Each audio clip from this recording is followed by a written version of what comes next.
What's up, CakeDrain Nation, and welcome to a video that I've been wanting to do for a really long time on the channel.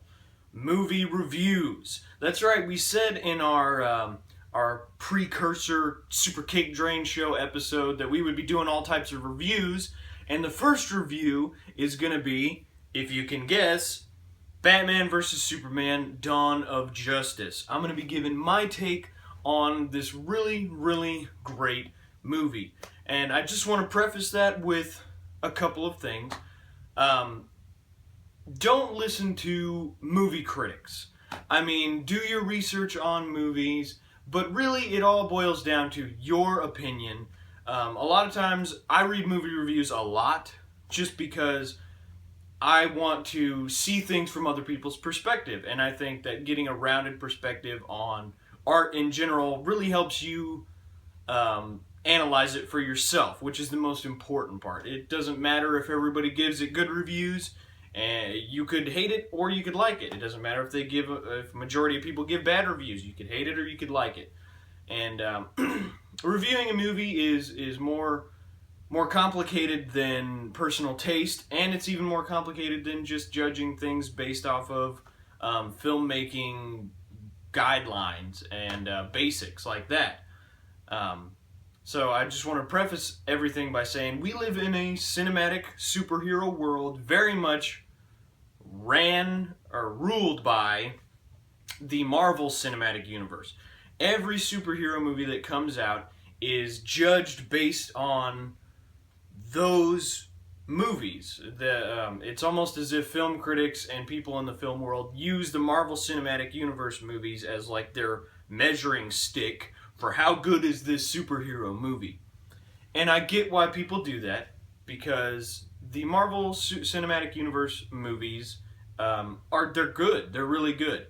And they've gotten down a formula for making good superhero movies. And whenever you break it down into a formula and into a science, it's both a good and a bad thing. On the good side, from the filmmaking standpoint, they have a really surefire way to make successful, good superhero movies. On the other hand, you sacrifice a lot of creativity. The filmmakers, like directors and people, are kind of pushed into this little box in a lot of ways. But I can tell, and you can see because of movies like Ant-Man and Guardians of the Galaxy, that they're really trying to break out of that box and allow filmmakers to experiment more, which is awesome. But anyways, I said all that to say this. All the movies are judged based off that. Anytime you have a movie that tries to go in a different direction, or experiment a little, it's met with lukewarm and a lot of times negative response. That's why you have the polarized opinions on, like, the Man of Steel movie. It's because it's not like a Marvel movie. It's not supposed to be like a Marvel Cinematic Universe movie. It's trying to be its own thing, which is awesome, and that's what it should be. There shouldn't be this rule book for this is how you make a superhero movie, and if you don't follow this 10-step process, your movie's crap. That shouldn't exist. And so I'm going to bring that into the review of Batman and Superman: Dawn of Justice. The movie, from my personal opinion, is absolutely awesome, and I love it. From a movie critical film analysis position, I love it. I think it's really awesome, really well made. It is unlike a lot of superhero movies that you will see. Because there's not like a DC, unlike Marvel Cinematic Universe, they don't have like a specific way of making their superhero movies. They're all structured different, It's different from Man of Steel, it's different from other movies that Zack Snyder's done, like The Watchmen, but at the same time it's also similar to movies that he's made in the past. Of course, Zack Snyder, the director, brings his visual style to this movie. His creativity has not been suppressed, or his style has not been suppressed at all based on some sort of long-term superhero universe agenda. His visual style remains to be really awesome. I love the way he shoots his movies. Beautiful cinematography. Of course, he's known for doing a composition of both fast to slow and slow to fast during action sequences, or during any sequence really, to create it's disorienting in a good way. It keeps you on your toes, and it also helps to emphasize emotion. The opening sequence of Batman vs. Superman is awesome. It's one of my favorites. My wife even remarked how beautifully shot it was. So from a filmed just cinematography and photography standpoint, the movie is beautiful. It's awesome. Whenever you get down to other visual things like the costuming is great. It's very beautiful. The production design is awesome. It's I love the juxtaposition of Batman's cave. Very minor spoilers in this review, but the Bat Cave, it's got a great juxtaposition of the dark, damp, archaic, creepy cave with this beautiful and elegant modern technology and architecture combined in there. There's a lot of glass paneling and stuff like that. It's just really beautiful. Of course, everybody's seen the Batmobile. It looks sweet. It's a combination of classic and new. And so production design wise, beautiful once again. Actors' performance.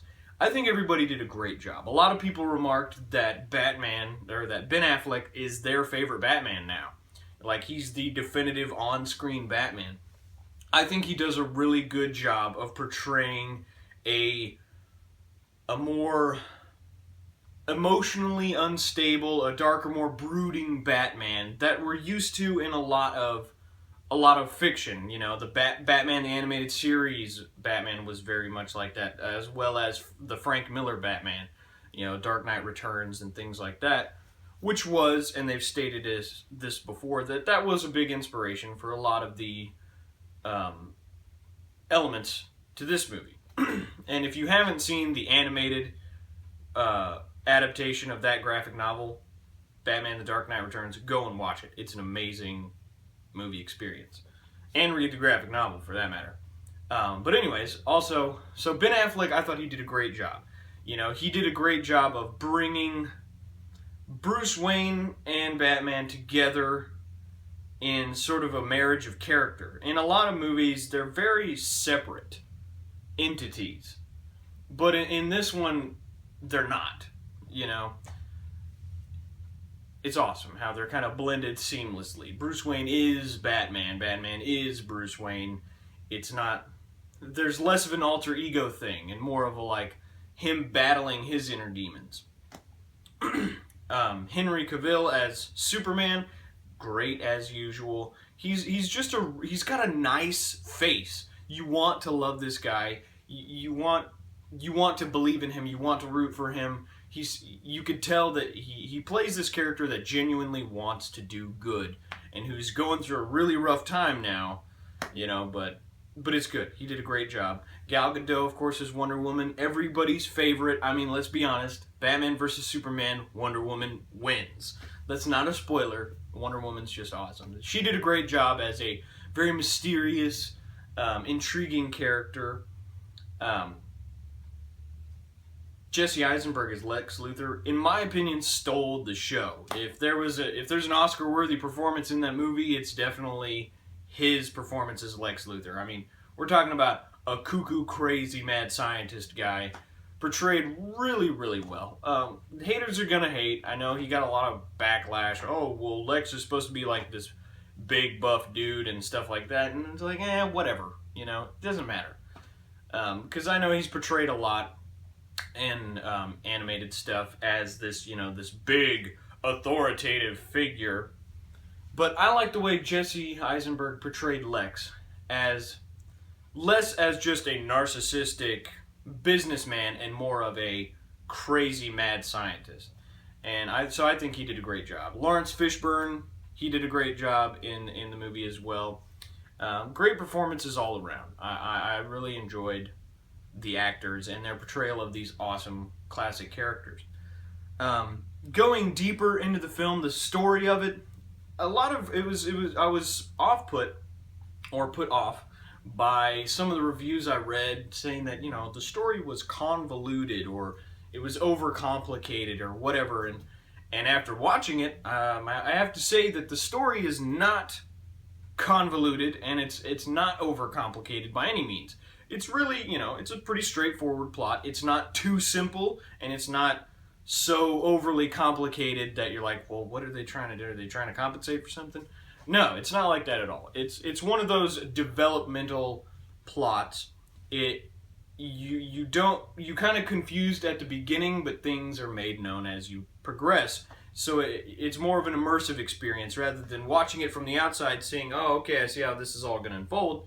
You're more in there with the characters, experiencing moments as the characters experience them, which sometimes can be a little confusing. You're like, "Okay, how are these events connected?" But then, of course, they all do connect, and it makes sense, and it's awesome.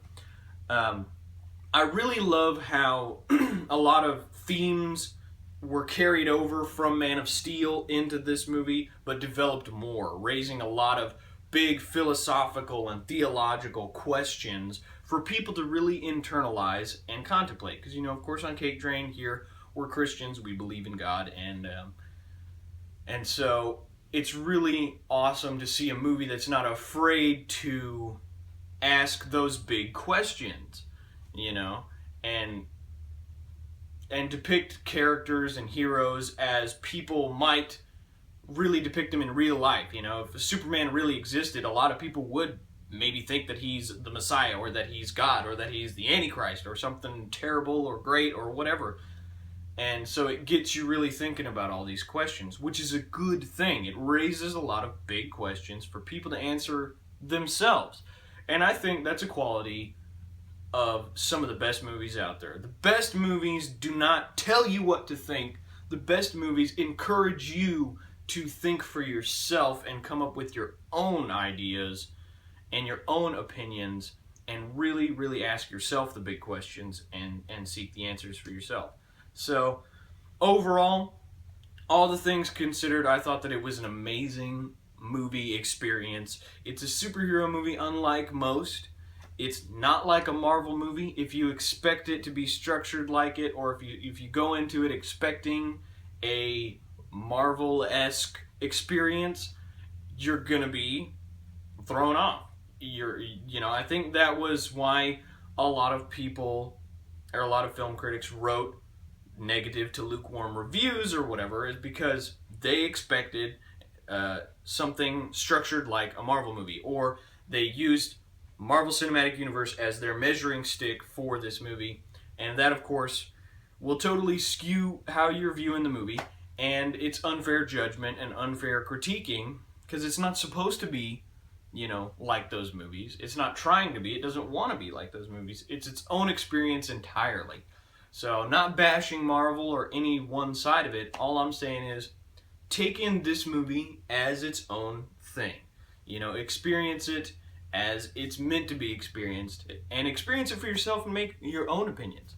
So, on a scale of, we'll say, 1 to 10, this will be our CakeDrain rating criteria. I don't usually like to use these types of ratings because there's just too many variables when it comes to judging movies. But honestly, if I were to give it on a scale of 1 to 10, I'm going to have to give Batman vs. Superman an 8.5 out of 10.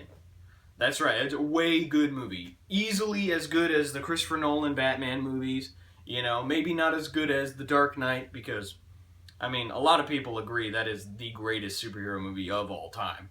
But it's up there, man. I don't know. I may have to amend that to a 9 out of 10. Okay, but we'll keep it at 8.5 out of 10. That is my official movie rating for Batman vs. Superman: Dawn of Justice. Go see the movie. If you see it in IMAX. That is the way to experience this epic gladiatorial battle. And post in the comments your thoughts and opinions. And if you liked this review, share it with your friends. If you want to see more reviews like this, post in the comments. Because we're going to be doing game reviews if we can, comic book, graphic novel reviews, and other types of movie reviews. I would love to do animated movie reviews as well.